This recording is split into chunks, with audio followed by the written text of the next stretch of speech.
জীবনং কবিভিরীরিতং কল্মষাপহম শ্রবণমঙ্গলম শ্রীমদাততং ভুবি গৃণন্তি ইয়ে ভুরিদা জনাঃ।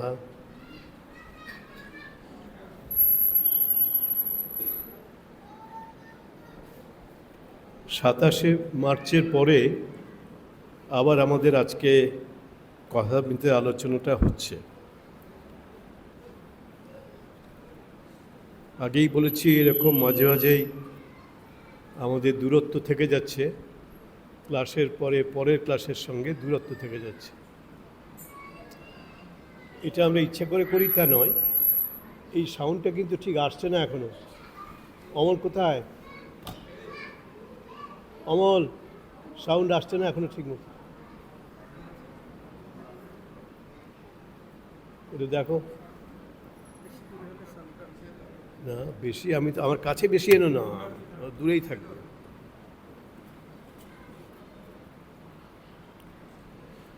আমরা এর আগের দিনে কথামৃত পাঠ করেছিলাম গত 27শে মার্চ। তো সেদিন আমাদের রোজকার মতো অন্যান্য দিনের মতো আমরা বেশি দূর কথামৃতর আলোচনায় যেতে পারিনি। একটা দুটি কথা শ্রীরামকৃষ্ণের আমরা এখানে পাঠ করেছিলাম।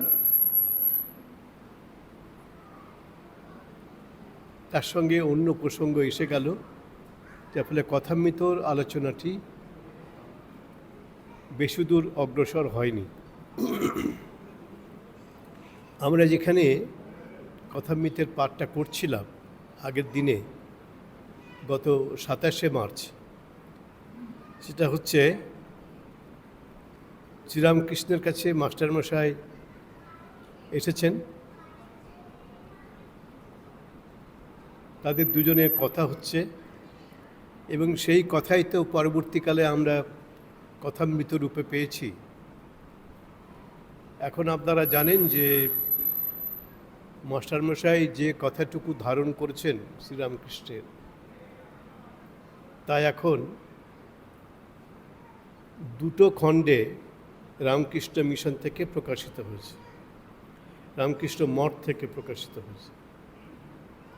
মঠ এবং মিশন দুটি আলাদা, একটি প্রতিষ্ঠানের মধ্যেই দুটি আলাদা প্রতিষ্ঠান।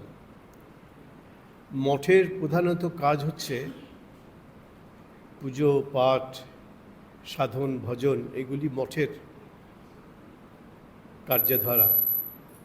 আর মিশনের কার্যধারা হচ্ছে যেটি স্বামীজি করেছিলেন, শ্রীরামকৃষ্ণের ভাব অনুসরণ করেই সেবার কাজ, মানুষের সেবার কাজ। এটি শ্রীরামকৃষ্ণই বলেছিলেন, তাকে অনুসরণ করেই স্বামীজি এটা প্রচার করেছিলেন এবং শোনার পরেই বলেছিলেন শ্রীরামকৃষ্ণের মুখে, যদি কখনো দিন পায় তাহলে জগতে এই নতুন বার্তাটি মানুষের কাছে পৌঁছে দেব। সেই নতুন বার্তাটি হচ্ছে আমরা ঈশ্বরের সেবার কথা মঠের কার্যধারার মধ্যে পাই, আর মানুষের সেবার কথা মঠেরই আরেকটি অঙ্গ মিশনের কার্যধারার মধ্যে পাই। দুটি স্বামীজি করেছেন।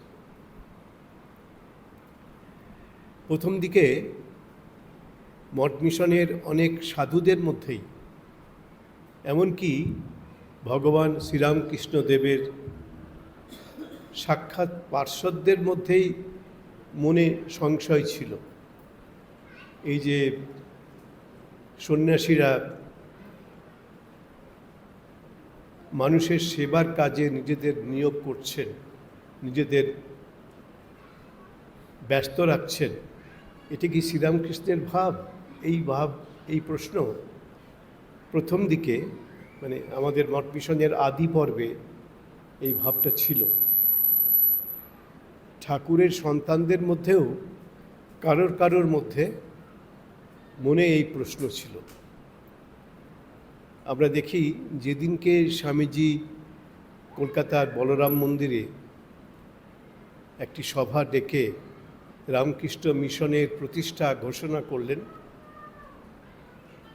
সেই ঘোষণার পরে শ্রীরামকৃষ্ণের একজন সাক্ষাৎ অন্তরঙ্গ সন্ন্যাসী পার্ষদ স্বামী যোগানন্দজি, তিনি স্বামীজিকে মুখের উপরে বললেন, এই সব যে তুমি বলছো সেবার কথা, এগুলো কি ঠাকুরের ভাব ছিল?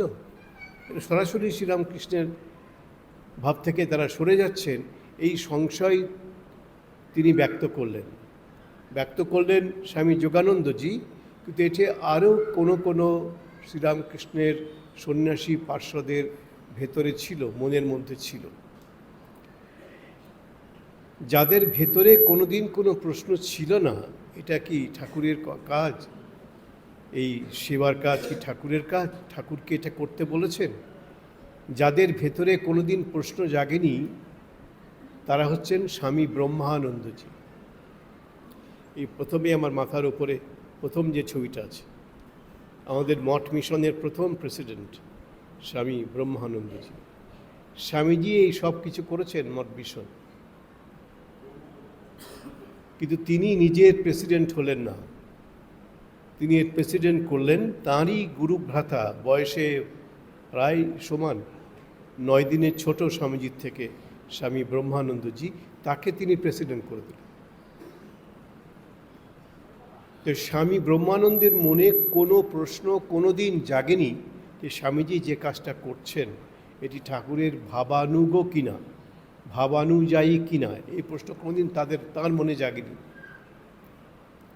আর যাদের মনে জাগেনি তাদের মধ্যে একজন হচ্ছেন স্বামী শারদানন্দজি, শ্রীরামকৃষ্ণের সাক্ষাৎ সন্ন্যাসী পার্ষদ, যাকে স্বামীজি এই মঠ মিশনের প্রথম সেক্রেটারি করেছিলেন। দীর্ঘ 27 বছর তিনি এই মঠ মিশনের একটানা সম্পাদক ছিলেন স্বামী শারদানন্দজি। তখন এই পদটাকে বলা হতো সম্পাদক। পরবর্তীকালে অনেক পরে, এই কয়েক দশক আগে, এই পদটিকে বলা হলো সাধারণ সম্পাদক, কিন্তু আগে ছিল সম্পাদক। এই প্রথম সম্পাদক হচ্ছেন ঠাকুরেরই অন্যতম ত্যাগী পার্ষদ স্বামী শারদানন্দজি। কিন্তু দেখার বিষয় একটা, এরা সব কাছাকাছি বয়স, স্বামীজি, স্বামী ব্রহ্মানন্দজি, স্বামী শারদানন্দজি বা আরও যারা ঠাকুরের পার্ষদ বলে আমরা জানি, তারা বয়স কাছাকাছি। একজন দুজন বয়সে বড় ছিলেন, যেমন একজন হচ্ছেন স্বামী অদ্বৈতানন্দজি, যাকে বুড়ো গোপালদা বলা হতো। তিনি অনেক বয়সে, তিনি বিবাহিত ছিলেন, তারপরে তিনি সন্ন্যাস গ্রহণ করেন এবং আমাদের সঙ্গে তিনি একটি অসাধারণ যোগ্যতার জায়গায় পৌঁছেছিলেন। তো স্বামী অদ্বৈতানন্দজি, তাঁর কোনো প্রশ্ন জেগেছিল কিনা জানা যায় না, তবে স্বামী যোগানন্দজির মনে প্রশ্ন ছিল। তিনি স্ট্রেট স্বামীজির মুখের ওপরে বললেন, এগুলো যে তুমি করছো, এই যে সেবার কাজ, এগুলো তো ঠাকুরের ভাব ছিল না, এগুলো তো বিদেশিভাবে কাজ করা হচ্ছে। স্বামীজি বিদেশ থেকে ঘুরে এসছেন তার কিছুদিন আগে, পাশ্চাত্য দেশ থেকে, আমেরিকা, ইউরোপ, সেজন্য সেই সব ভাবে করা হচ্ছে। স্বামীজির মুখের ওপরে এই কথা বললেন।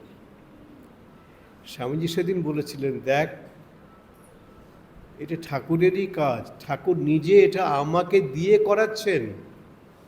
স্বামীজি কখনো এরকম কথা বলতেন না, কিন্তু সেদিন বাধ্য হয়ে বললেন, কারণ গুরু ভাইরাই যে প্রশ্ন তুলছেন যখন, তখন বলছেন, দেখ, এটা ঠাকুরেরই ভাব, ঠাকুর এটা এবার আমাকে দিয়ে করাচ্ছেন, তা আমি কি করব বল। স্বামীজি খুব কাতরভাবে বলছেন, তা আমি কি করব বল। এই কাতরুক্তিতেই ওদের সব সংশয় সন্দেহ চলে গেল। তারপরেও হয়তো কারো কারো মনে ছিল, এই যে মাস্টারমশাই যার কথা আমরা আজকে পাঠ করছি, যার লেখা থেকে, তার মনেও ছিল এইসব যে এরা কাজ করছেন, এই সেবার কাজ, এইসব কাজ কি ঠাকুরের অভিপ্রেত ছিল? ঠাকুর কি চাইতেন এরকম সন্ন্যাসীরা করবেন? সন্ন্যাসীরা কি করবেন? তখনকার দিনের ধারণা ছিল সন্ন্যাসীরা পাহাড়ে পর্বতে বনে জঙ্গলে সাধন ভজন করে জীবন যাপন করবেন। তারা যে মানুষের সেবা করবেন এবং সেই সেবাটাকে পুজোর সমান জ্ঞান করবেন, তপস্যার সমান জ্ঞান করবেন, এই ভাবনা, এই চিন্তা তখন ছিল না তাদের। স্বামীজি কিন্তু প্রথম থেকে একদম পরিষ্কার করে দিয়েছেন।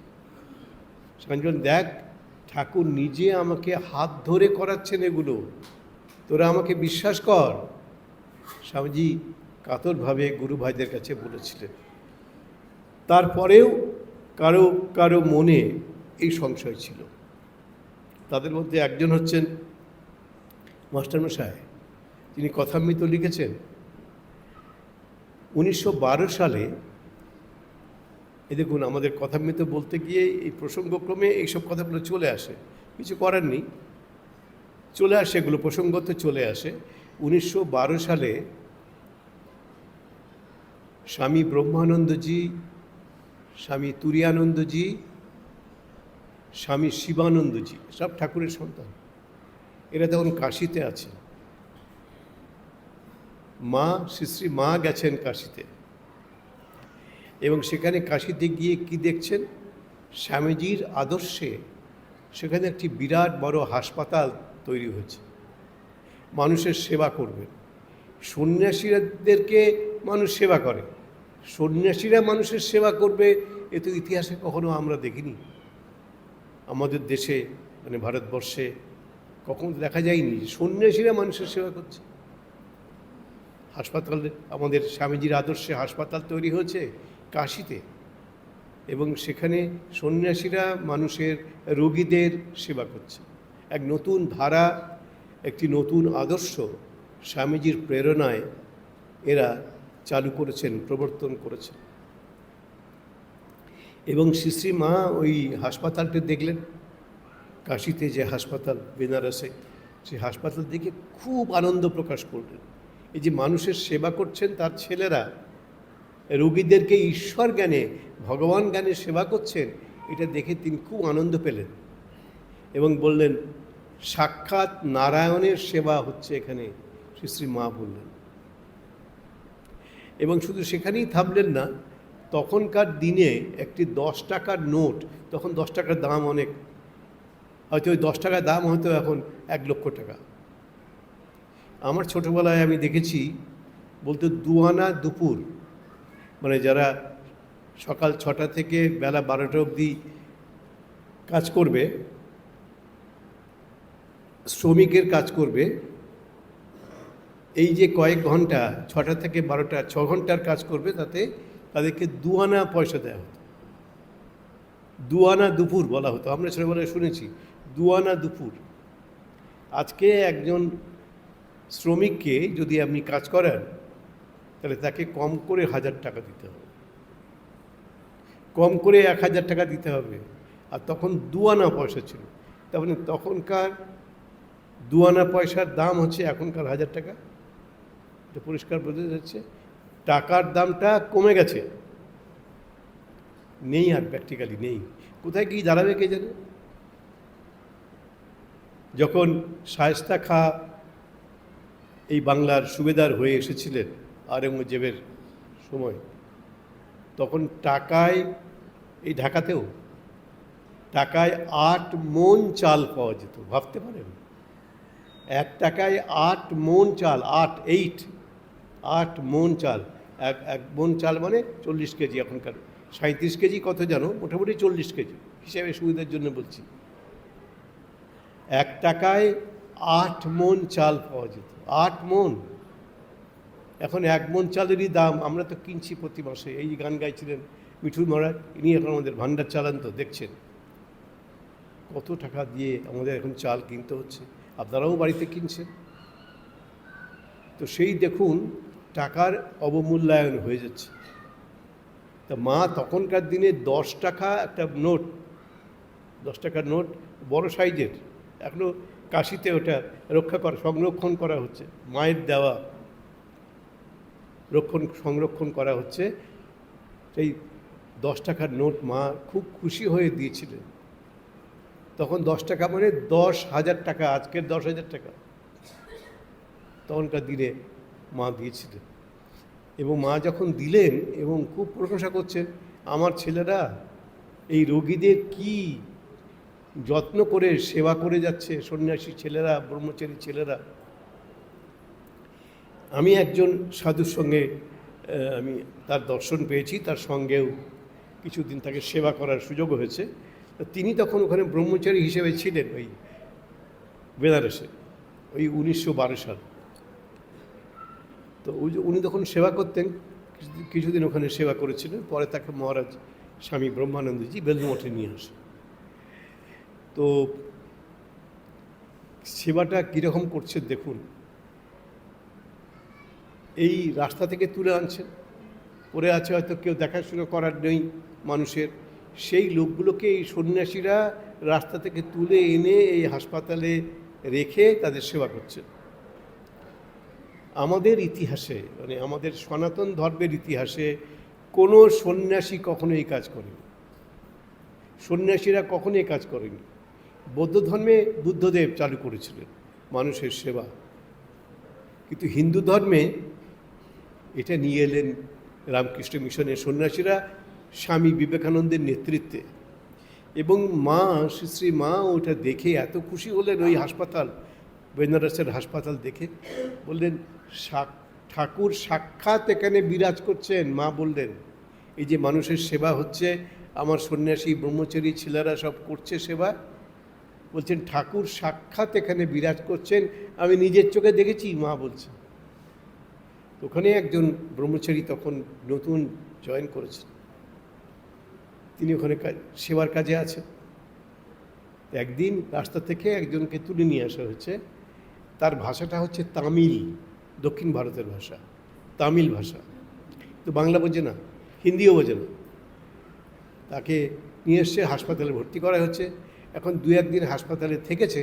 এখন হাসপাতালে তখনকার দিনে আমরাও আমাদের ছোটোবেলায় দেখেছি, তখন সাগু, বার্লি এইসব দেয়া হতো। চট্টর শরীর টরীর অসুস্থ হলে সাগু বার্লি খাওয়ানো হতো। সাগু বার্লি কয়েকদিন খেয়েছেন, 2-3 দিন খেয়েছেন ওই লোকটি, এতে কেউ খেতে ভাল লাগে না, এখন খেয়ে বিরক্ত হয়ে গেছে। আবার পরের দিন যখন ওই সাগু বার্লি নিয়ে এসছেন ওই ব্রহ্মচারী, তখন কষে একটা থাপ্পড়।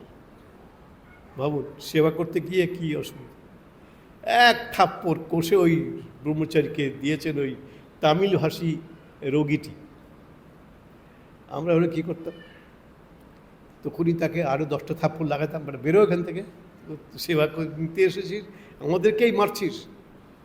তিনি কী করলেন, ওই ব্রহ্মচারী সঙ্গে সঙ্গে ওই যে থাপ্পড়টা খেলেন, গালে হাত বোলাতে বোলাতে গেলেন কিনা বলতে পারবো না, কিন্তু থাপ্পড় তো কষে একটা খেয়েছে। তারপরে দেখছেন যে ভাষায় তিনি কথা বলছেন ওই রোগীটি, সে ভাষা তিনি বুঝতে পারছেন না। তখন তিনি বুঝলেন যেটা দক্ষিণ ভারতীয় তামিল ভাষা বা তেলেগু ভাষা, এরকম কোনো ভাষা। তখন তিনি বাইরে তাড়াতাড়ি বেরিয়ে গিয়ে একজন তামিল ভাষী লোককে নিয়ে এলেন। মার খাবার পরে রাগ টাগ নেই, এইটা হচ্ছে সেবা। এই সেবার সূচনাটা রামকৃষ্ণ বিবেকানন্দের আদর্শে স্বামী বিবেকানন্দ করেছিলেন। শ্রী শ্রী মা তাকে সমর্থন দিচ্ছেন, বলছে সাক্ষাৎ নারায়ণের সেবা হচ্ছে। মা বললেন। তো তারপরে সেই আমাদের ব্রহ্মচারী, নতুন ব্রহ্মচারী, তিনি একজন তামিলভাষী মানুষকে ধরে নিয়ে এলেন, এসে বললেন, দেখুন আমি তো ওর কথা বুঝতে পারছি না, আমি ওকে সেবা দিতে চাচ্ছি, ও নিতে চাচ্ছে না, উল্টো রেগে যাচ্ছে, আমাকে মেরেও দিল, এখানে থাপ্পড় মেরেছে। তো আপনি একটু ওর সঙ্গে কথা বলে দেখুন তো ও কী চাইছে, মানে ওর কী অসুবিধা হচ্ছে। এটা হচ্ছে সেবার দৃষ্টিভঙ্গি। সেবার দৃষ্টিভঙ্গি কেমন হওয়া উচিত। মাস্টার খাওয়ার পরেও গালে হাত বোলাতে বোলাতে তাকে ধরে নিয়েছে, এবং সে বলল যে ও বলছে এই রোজ রোজ সাগু আর বার্লি ওর খেতে ইচ্ছে করছে। আজকে যখন এই সাগু নিয়ে এসছে তখন মেরেছে একটা থাপ্পড়। কিন্তু সন্ন্যাসী কিন্তু রাগ করলেন না, ব্রহ্মচারী তখন রাগ করলেন না, ছুটে গেলেন, একজন লোককে ধরে নিয়ে এলেন যে কেন রেগে যাচ্ছে, ও কী অসুবিধে, কথার ব্যবধান, ভাষার ব্যবধান বুঝতে পারছি না, তাকে ধরে নিয়ে এলেন। এবং তিনি বললেন, রোজ রোজ সাগু বার্লি খেতে ভালো লাগছে না, এটা স্বাভাবিক, এটা স্বাভাবিক, আমাদেরও কারো ভালো লাগতো না। এখন তো এরা সাগু বার্লি কী জিনিস এরা জানি না। যারা আজকে এখানে বসে আছে, সাগুটাই বা কী, বার্লিটাই বা কী, এসব জানি না। তখন ওটাই রোগীর পথ্য ছিল। আমরা ছোটোবেলায় খেয়েছি, আমরা তো বয়স কম হলো না, প্রায় 80-র কাছাকাছি বয়স হতে যাচ্ছে, তো সাগু বার্লি আমরাও ছোটোবেলায় খেয়েছি। তো উনি গিয়ে সেই তামিলভাষী লোককে ধরে নিয়ে এলেন এবং তার কাছ থেকে জানতে চাইলেন কেন রেগে গেল, কেন আমাকে মারলো। রাগ করে নয়, এখানে আমাদের কোথায় সেবার মধ্যে খামতি থেকে যাচ্ছে, সেবার মধ্যে কোথায় ত্রুটি বিচ্যুতি থাকছে, ওইটা জানার জন্যে ধরে নিলেন এবং তিনি বললেন এটা, তখন তার ব্যবস্থা ওরা করলেন। এই দৃষ্টিভঙ্গিটা বোঝানোর জন্য এই কাহিনীটা, এই ঘটনাটি, এই কথা বললাম। এবং এই যে কথাটা আমি বললাম, এটি বানিয়ে টানিয়ে বলছি না, যিনি এটার সঙ্গে সংশ্লিষ্ট সেই ব্রহ্মচারী পরবর্তীকালে রামকৃষ্ণ মন মিশনের অন্যতম সহাধ্যক্ষ হয়ে গেছিলেন, ভাইস প্রেসিডেন্ট, খুব বিখ্যাত সন্ন্যাসী, ব্রহ্মজ্ঞানী সন্ন্যাসী বলে তার খ্যাতি ছিল রামকৃষ্ণ সঙ্গে স্বামী নির্বাণানন্দজি, সূর্য মহারাজ। ওর নিজের মুখ থেকে আমার শোনা এটা। আমি তাকে 2 বছর সেবা করেছিলাম বেলুড় মঠে, তো ওর নিজের মুখ থেকেই শোনা যে এক থাপ্পড় খেয়েছিল। বুঝতে পারছেন না কেন থাপ্পড়টা মারল? দেখুন, আমরা কি হতাম, তখন তাকে মারধর করে হাসপাতাল থেকে বের করে দিতাম, তা তিনি করলেন না। জানতে চাইলেন কেন এটা করলো, কোথায় ত্রুটি হচ্ছে আমাদের সেবার মধ্যে, ওটি খোঁজ করার চেষ্টা করলেন এবং জানলেন যে এই জন্যে ওর ভাল লাগছে না, তখন তার ব্যবস্থাটাও করতে পারলেন। তা আমাদের সংঘের এই যে সেবাদর্শ, আমরা এখন সেটা করতে পারছি কিনা সেটা একটা আলাদা প্রশ্ন, সে আদর্শের সঙ্গে আমরা এখনও থাকতে পারছি কিনা সেটা আলাদা প্রশ্ন। কিন্তু এই সেবা, এই প্রেরণা, এই ভাবাদর্শ নিয়ে আমাদের এই সেবাদর্শটি স্বামী বিবেকানন্দ তৈরি করেছিলেন শ্রীরামকৃষ্ণের শিক্ষায়, এবং শ্রী মা তাকে কীরকম সমর্থন দিচ্ছেন বলেন, আমি নিজের চোখে দেখলাম এখানে সাক্ষাৎ নারায়ণের সেবা হচ্ছে। মা বুঝতে পারলেন, মা দেখতে পেলেন এবং খুশি হয়ে, তখনকার দিনে 10 টাকা বলে এখন 10,000 টাকা, ওটি মা খুশি হয়ে দিয়েলেন এই 10 টাকা। সেই 10 টাকার নোটটা, বড় নোট একখানা, এখন তো নোটের সাইজ আপনারা দেখতে পাচ্ছেন, 100 টাকার নোটের সাইজ দেখতে পাচ্ছেন। তার আগে একটু বড় ছিল, এখন ছোট হয়েছে, আরও ছোট হবে, কতদিন যাবে আমরা জানি, শুধু ছোট হয়ে যাচ্ছে। এই যে ছোট হয়ে যাচ্ছে মানে আমাদের মনটা ছোট হচ্ছে, মনের যে ক্ষুদ্রতা তার প্রতিফলন আমরা এইসবে দেখতে পাচ্ছি। আরেকটা এই ফাঁকে বলে রাখি, এটা অবশ্য অন্য প্রসঙ্গ, তবু বলে রাখছি,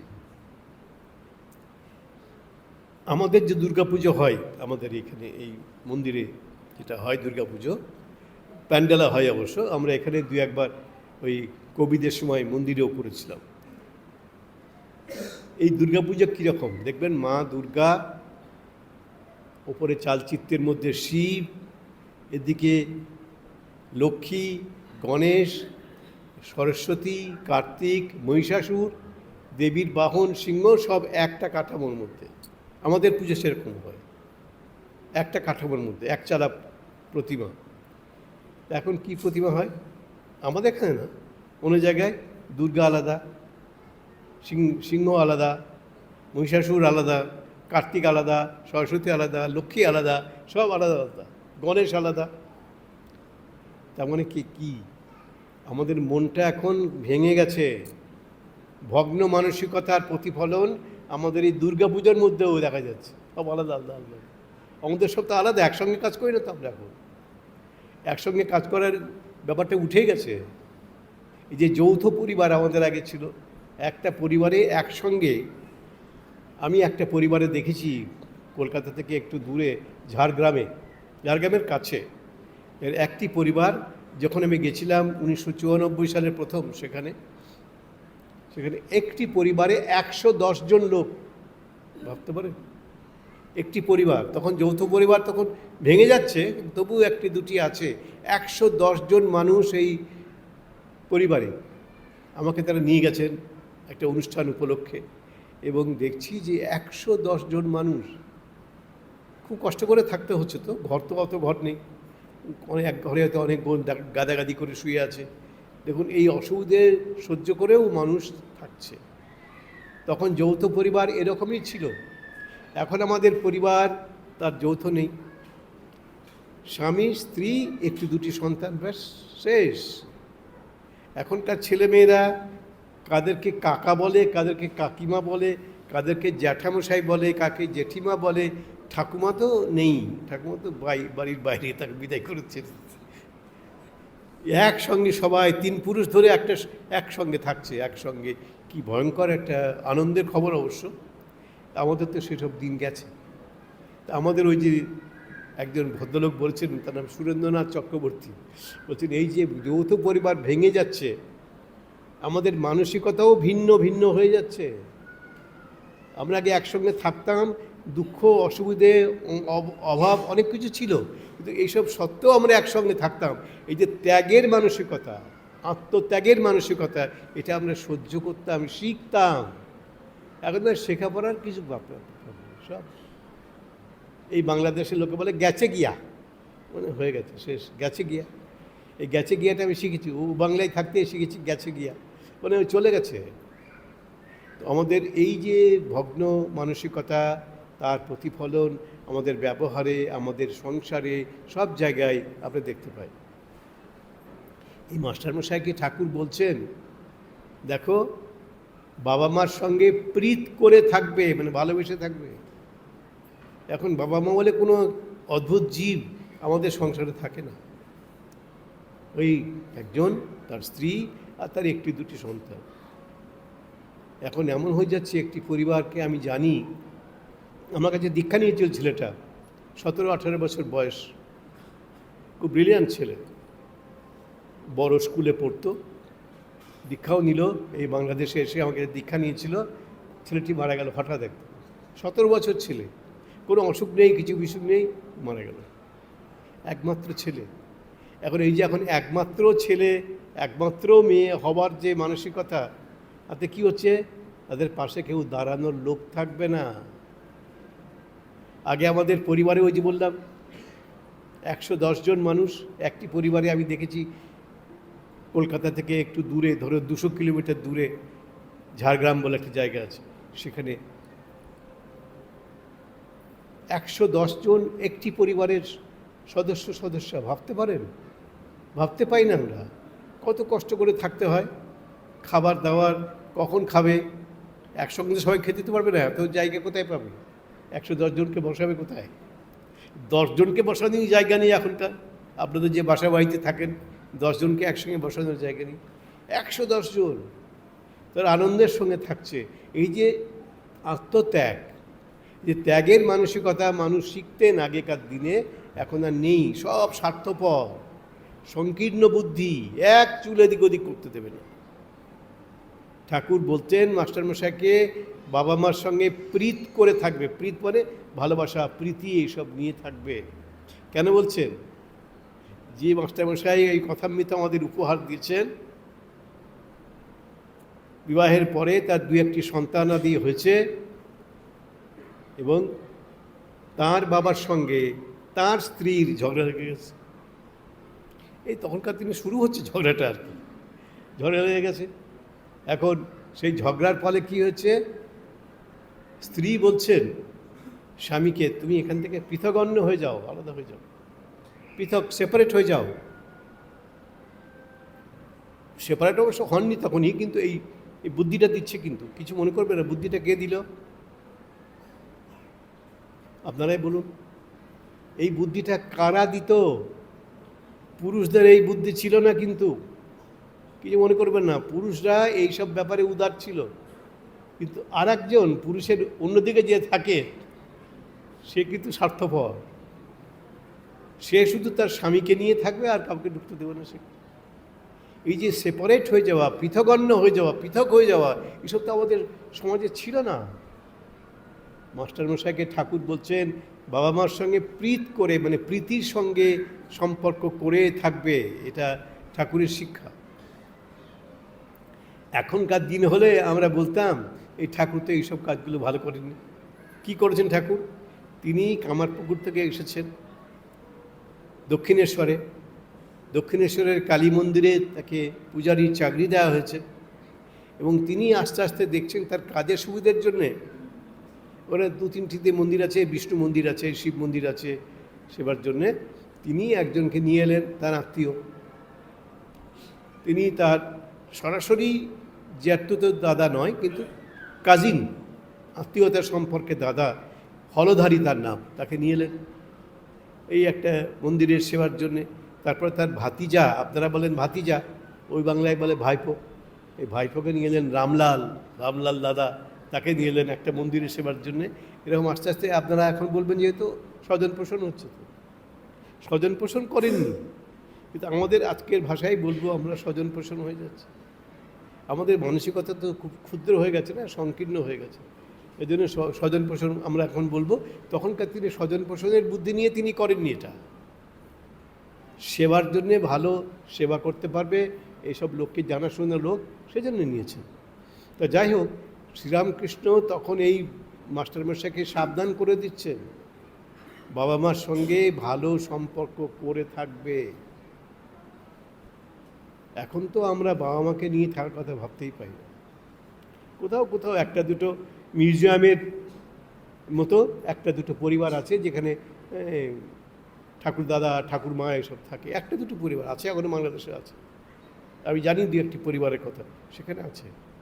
কিন্তু অধিকাংশ ক্ষেত্রেই তো এত স্বার্থপর মানুষ।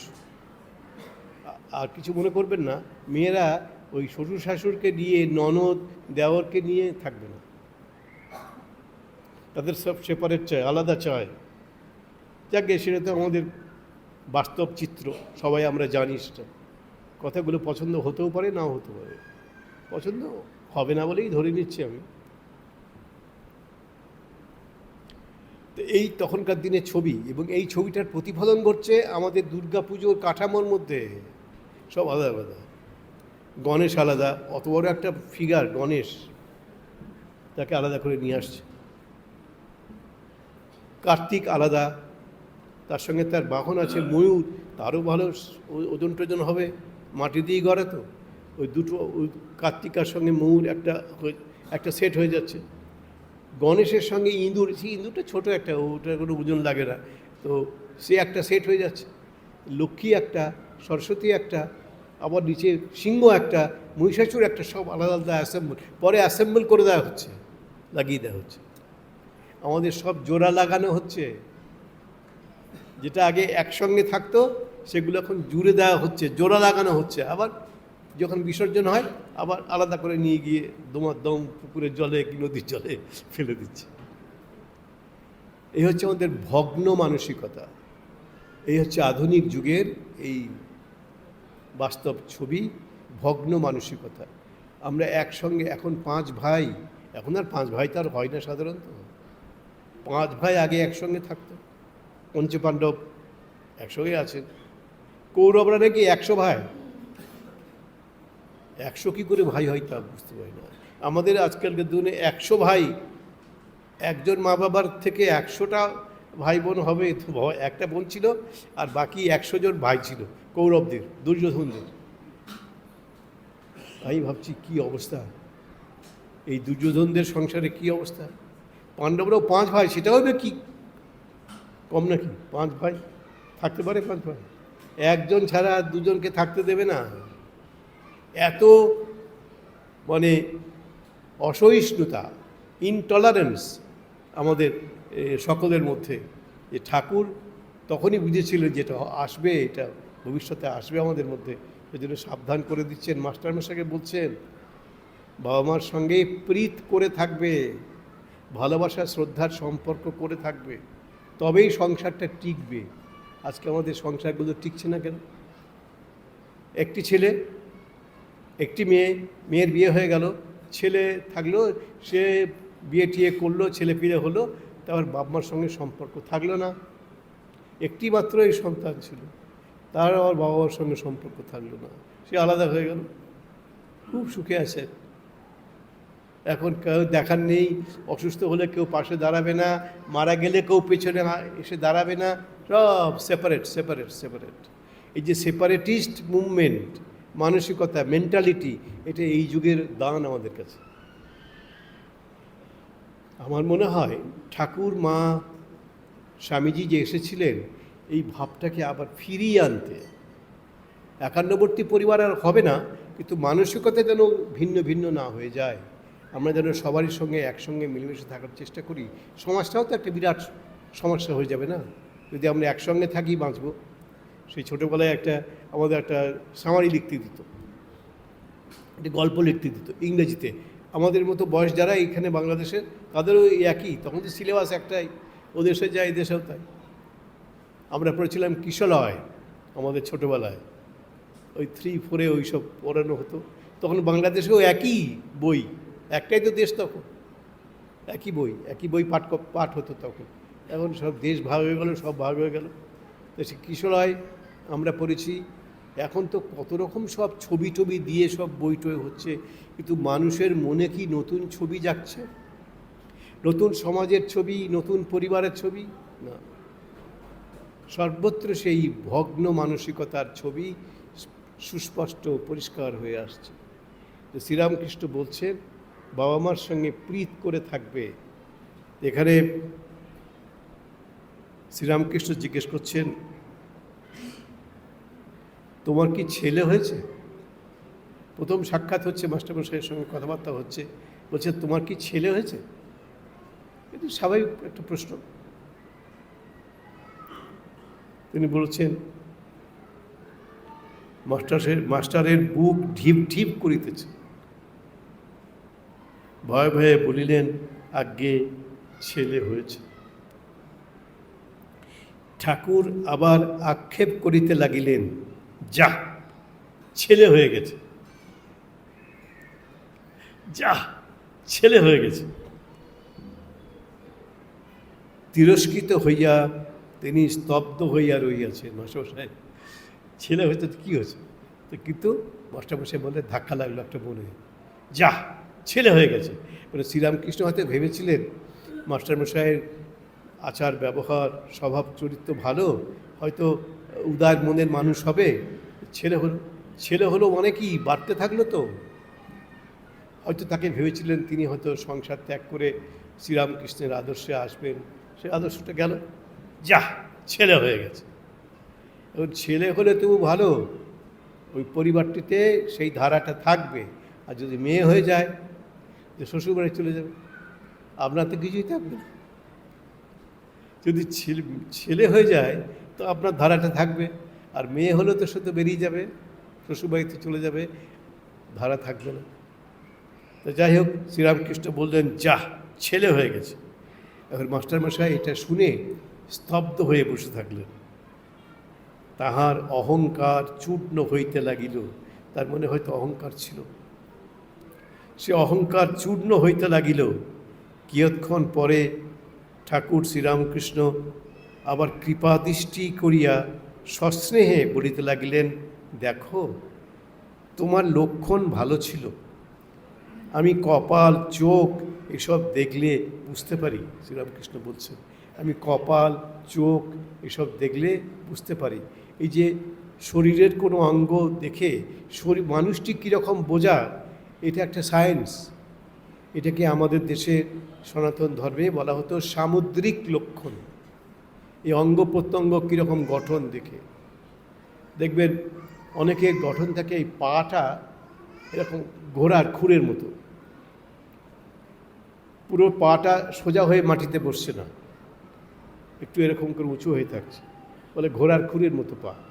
এগুলো খারাপ লক্ষণ। আর যদি ফ্ল্যাট পা, একদম পা ফেললো, ফ্ল্যাটটা একদম পুরো পাটা মাটির সঙ্গে মিশে গেল, সমান হয়ে গেল, এটা ভালো লক্ষণ। আঙুলগুলো এক একজনের এক একটা আঙুল, ফড়িংয়ের মতো আঙুল আছে।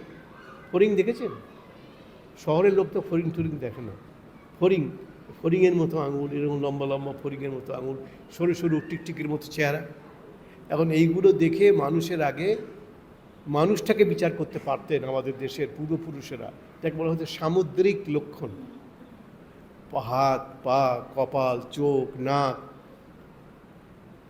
আমি কদিন আগে যশোরে ছিলাম। তা যশোরে প্রতিদিন একজন সন্ন্যাসী, ওখানকার সন্ন্যাসী, 3জন সন্ন্যাসী আছে কি 4জন আছে, একজন সন্ন্যাসী, ওরা সবাই আমার কাছে রোজ আসতেন। একটি সন্ন্যাসী এসেই সে প্রথমেই আমার একটু হাত টিপবে, আমার একটু পা টিপবে, এই কপাল টিপবে, মাথাটা চুলকে দেবে, এইসব করতে। তো সে আমাকে বলছে, মহারাজ আপনার নাকটা কেমন জানেন? আপনার নাকটা ভাই কেমন তা আমি জানি না। সবারই যেমন নাক থাকে তেমনি আমারও নাক আছে। না, আপনার নাকটা হচ্ছে বাঁশির মতো নাক। মানে বাঁশির মতো নাক কী জিনিস আমি জানি না। সে বলে বাঁশির মতো নাক, মানে বাঁশি মানে কি বাজাবে না, ফু দেবে, ফ্লুট হয়ে যাবে নাকি? তা তো না। বাঁশির মতো নাক বলতে তিনি কি বুঝলেন জানি না, জিজ্ঞেস করা হয়নি, আমার কোনো আগ্রহও আমার ছিল না। বলে বাঁশির মতো নাক। এই যে চোখ, নাক, কান, এরকম অনেকের কান থাকে, আমাদের কানটা তো এর থেকে আলাদা, এই যে গালের থেকে আলাদা। অনেকের এরকম দেখেছি, বেশি না, একজন দুজনে দেখেছি, এই যে লতিটা, কানের লতিটা এই সঙ্গে লেগে আছে, মানে এই এই আমাদের শরীরের সঙ্গে লেগে আছে। এটা তো সকলের থাকে না। এই যদি লেগে থাকে তাহলে সেটা সামুদ্রিক লক্ষণ অনুসারে একটা লক্ষণ। কী লক্ষণ আমি জানি না, কিন্তু একটা লক্ষণ। আঙুলগুলো যদি লম্বা লম্বা আঙুল হয়, সরু সরু আঙুল লম্বা লম্বা, বলবে এটা শিল্পীর আঙুল, ভালো ছবি আঁকতে পারবে, ভালো তবলা বাজাতে পারবে, ভালো হারমোনিয়াম বাজাতে পারবে। এই আঙুল দেখে বুঝতে পারতেন, আঙুল। আবার এরকম আঙুল দেখেছি আমি, এক একটা আঙুল যেন এক একটা মানে মোটা মোটা আঙুল, ও শক্ত সমর্থ, বিরাট বিরাট মোটা মোটা আঙুল। আমি দেখেই ভয় পাচ্ছি, বলে এই আঙুল, এই যদি একটা ঝেড়ে কাউকে মারে একটা থাপ্পড় তো হয়ে গেল। ওই যে আমাদের একটা সাত ব্রহ্মচারীকে মেরেছিলেন একটা চর, ওই তামিল ভাষী লোকটা, ওরকম যদি ওই আঙুলগুলো যদি মোটা মোটা হয়, যদি রোগা রোগা আঙুল হয় আমার মতো, তাহলে চরটা বেশি লাগবে না। কিন্তু মোটা আঙুল হয়, ধবরা মতো আঙুল হয়, তাহলে এক থাপ্পড়ে আপনাকে অজ্ঞান করে দেবে। আমি দেখেছি এমন মোটা মোটা আঙুল, কঠিন আঙুল, ওইরকম থাপ্পড় খেলে পরে মুশকিল আছে, এক থাপ্পড়েই চিৎ করে ফেলে দেবে। তো যাই হোক, তো সামুদ্রিক লক্ষণ বলে এগুলোকে। এগুলো ঠাকুর বলছেন, দেখো আমি কপাল, চোখ এসব দেখলে বুঝতে পারি মানুষটা কেমন।